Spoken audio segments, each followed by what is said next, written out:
What's up guys, I'm Jared and we're covering some pretty crazy alien news today. You gotta remember to stick around to the end of the video where I'm gonna be replying to some of your questions, but let's get right into it. So in an email which has been released by WikiLeaks, a man by the name of Edgar D Mitchell can be seen trying to set up a meeting with Hillary Clinton's current chairman of her presidential campaign, John Podesta, to discuss aliens.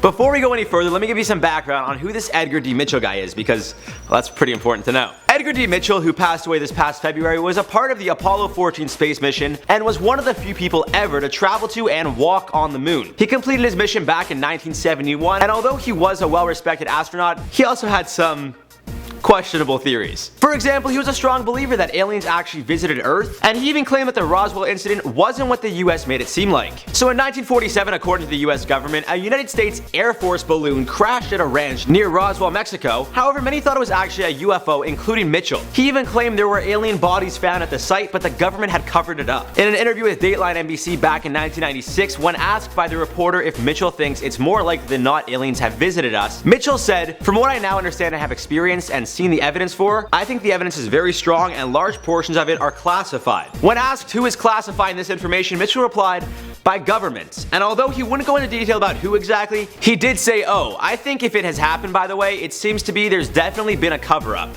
But this guy was considered to be the most credible alien theorist because, well, he's been to space. Well, the email sent to Podesta from Mitchell reads, "Dear John, as 2015 unfolds, I understand you are leaving the administration in February. It is urgent that we agree on a date and time to meet to discuss disclosure and zero-point energy at your earliest available after your departure. My Catholic colleague Terry Mansfield will be there too to bring us up to date on the Vatican's awareness of ETI, which stands for extraterrestrial intelligence. Another colleague is working on a new space treaty citing involvement with Russia and China. However, with Russia's extreme interference in Ukraine, I believe we must pursue another route for peace in space and ZPE, which stands for zero-point energy on Earth. I met with President Obama's Honolulu childhood friend, US Ambassador Pamela Hamamoto, on July 4th at the US mission in Geneva, where I was able to tell her briefly about zero-point energy. I believe we can enlist her as a confidant and resource in our presentation for President Obama. I appreciate Aaron's assistance in working with Terry to set up our meeting. Zero-point energy refers to a scientific term which means the lowest energy state of a particular field." The next email starts with, "Because the war in space race is heating up, I felt you should be aware of several factors as you and I schedule our Skype talk. Remember our non-violent ETI from the contagious universe and helping us bring zero-point energy to Earth. They will not tolerate any forms of military violence on Earth or in space." And then this is followed up by a ton of links to different websites and articles about a potential space war.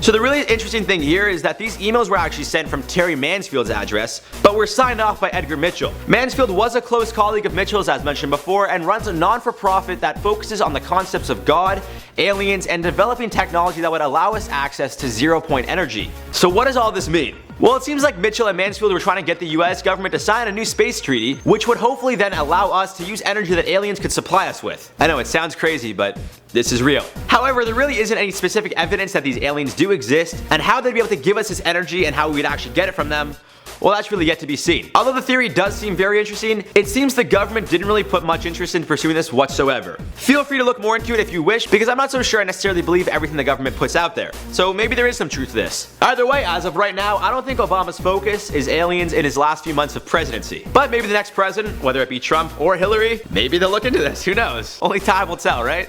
Alright guys, now I'll be answering your comments and questions from the video I did about the killer clown craze timeline, which pretty much covered every clown story since it kicked off in August. And there were a lot of them, unfortunately. So Nate Skit said, "What would you do if you woke up next to a clown and then it chased you?"